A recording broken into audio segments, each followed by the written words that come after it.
What's up, everybody? I'm gonna make a quick video showing you how to clean your salt cell. See all this buildup right here? It's calcium deposit, so I'm gonna clean this up. Everybody's whole setup's gonna be different, but I'm just gonna show you the basics of how to clean it. What I need to do first, I'm gonna turn off my pump, and now I need to shut all the valves off. I'm gonna shut it from here for my sand filter. I'm gonna go to closed. So now all the water this way is shut off. I really don't need to shut this off because it's gonna be shut off right here. And now I need to shut off the return here. So now no water wants to come this way. And because there might be some water in here, I'm gonna shut this off too. That way there's nothing that wants to flow this way. Because it has to come upwards, a lot of it won't come out. Okay, so now this particular salt cell is Astral pole, but it's basically identical to your Jacuzzi brands. So if you look at your Jacuzzi salt cell, it's gonna look identical, orange with black, except it's gonna say Jacuzzi. They're the same thing. So anyways, first thing is you're gonna pop this cover off. There you go, cover popped off, put it away somewhere. And these, you just pull them off. These don't matter when they go back on, it doesn't matter. Because this, the Jacuzzi and the Astral has self-cleaning. So basically the controller just reverses the polarity to power it, and it's supposed to help clean it. So these don't matter where they go. This one does. The one with the loop, sorry, you didn't get in there. The one with the loop goes on the bolt with a nut. These two don't matter where they go. It does not matter as long as you just put one on each one. For now, this nut here has to be tightened really good when you put it back on, because that's why you'll get your low salt. Come on, buddy, get out. All right, so put that wire away for the moment being. I'm gonna put the nut back on so I don't lose it. All right. So all I'm gonna do is loosen these up and it's just gonna come right off. I don't think I can do it. Well, maybe I can. I was gonna say, because I'm trying to record this. So what I'm gonna do is break the seal so it leaks here. That way I'm not dropping salt water on my pump. All right, so there goes the majority of the water. Now I'm going to take this one off.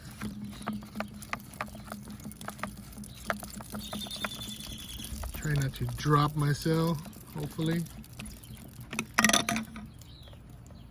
And there we have it. All right, so now I'm going to cut the video and I'll start it again when we go to clean it. All right, so I got the cell here. Got my water hose, big bowl that's big enough to hold the cell with some water. And the rest I'm gonna put muriatic acid. I'm gonna do about 4 parts water. Throw a little bit. I'm gonna do about 4 parts water and 1 part acid to get rid of this stuff. Okay, now some other videos that I had seen before had it just, they pulled the whole cell out and then they had you remove this tube. But I did that the first time and it really bent this tube. So it's easier if you just pull it out now. Just give it a twist to break off. I had already pulled on it to make sure I could do it with one hand. You're gonna pull it to break off the salt on there. It looks pretty clean, so I'm not gonna mess with it. Maybe flush it with the water hose, but that's good. Next thing, you're gonna take off this back part. Once again, I loosened it because I can't do it with one hand. Now here's another thing where I saw the guys recommend you stick a screwdriver in here to pry it open. I don't recommend that, because you make the one wrong crack or you push it too far deep, you're gonna ruin the O-ring that's in there. Okay, so what I suggest is to reach in there and try to push it that way with your finger, or what I did. This is the solid, here's a solid part right here. I just wiggled it, I pulled and pulled from here until it broke the seal. See right there? And you always want to put some lubrication on that O-ring, because that's a big O-ring, and it'll also make it easier to take it out next time. So that lube helps it go on easy and come off easy, and also keep a good seal. But anyways, don't, you know, and there's little indentations here, so you can't mess it up. You can see that little cutout right there. It goes inside that slot. So that way you can't mess it up. So anyways, now that it's out, that's it. All you got to do is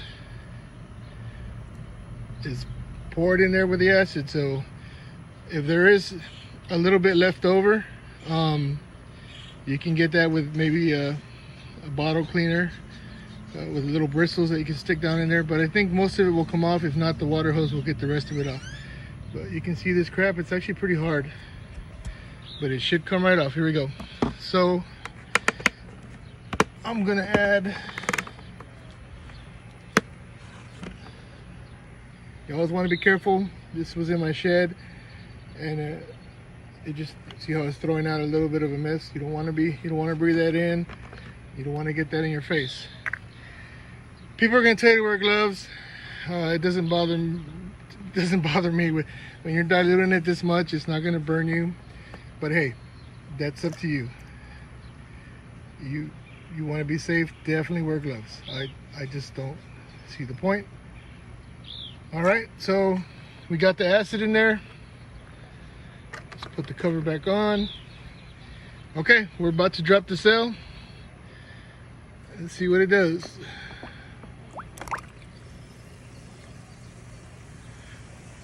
All right, so basically, you want to leave it in there until it stops bubbling. While it's bubbling, that means it's eating away the buildup. So while it's bubbling, that means it's still doing work. So bubble, bubble, bubble, bubble. You keep it there.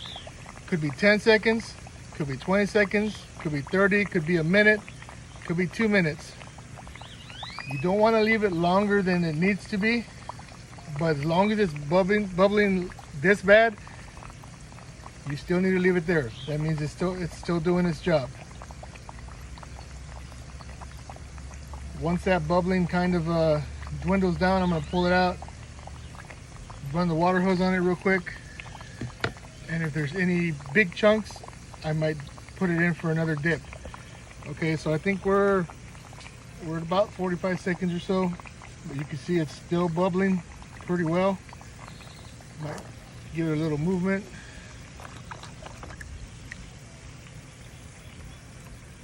See, stop bubbling over here. It's just bubbling on this end over here. Well, now that I have it at an angle, it's coming out this end, but it's because it's still eating over here. So we still have bubbles. We're still going. So we're over a minute now.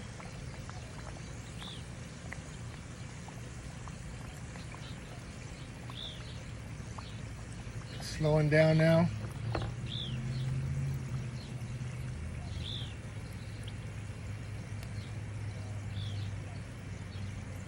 Okay, it's really slowing down now.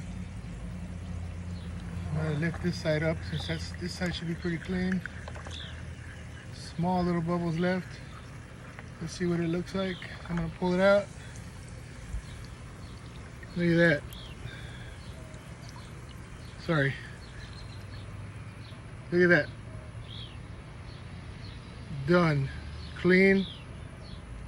All right, now I'm gonna spray it with some water to get all that acid that was left. Give me a second.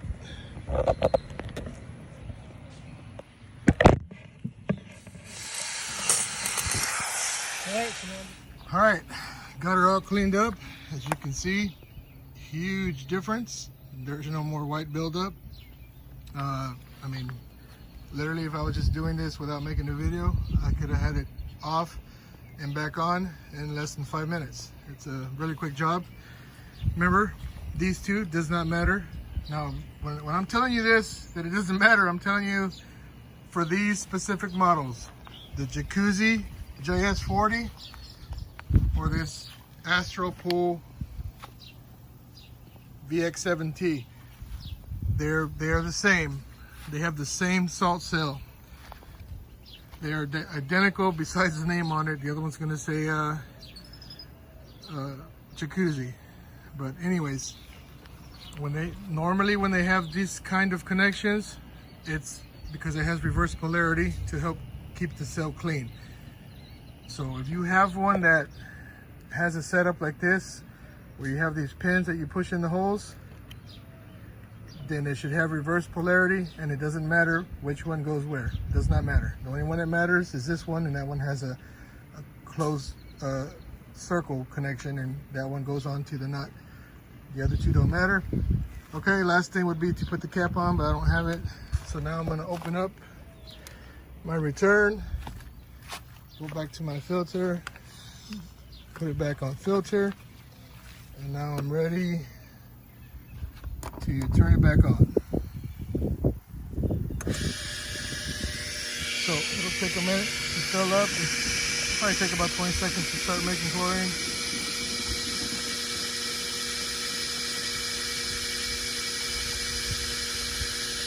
There we have it, it's already bubbling. What do I have it on? I have it on 3. Let's put it up there, let's see what it makes. Once it kicks on, it should have plenty of bubbles. Here it comes. There it goes. Now that right there, if I left it on full power, I would over-chlorinate my pool. I would literally shock it. I left it running on 100% for like 12 hours, and the next day my chlorine was like at 11, I believe. So yeah, but that's because this is rated for 42,000 gallons, and my pool's only 17,000 gallons. So I only have to, you can see it's going pretty crazy. So every day I only have to run it at around 2 to 3. And then when I have a lot of people swimming or rain, then I'll bump it up to 5 or 6, just for like 8 hours, something like that. But anyways, I had a low salt light earlier. That is now gone. You will get some false readings when you have a dirty cell. Good to go. Thanks for watching. If you have any questions, just leave them in the comments. Please like the video if it helped you out. Subscribe and share the video. Thank you.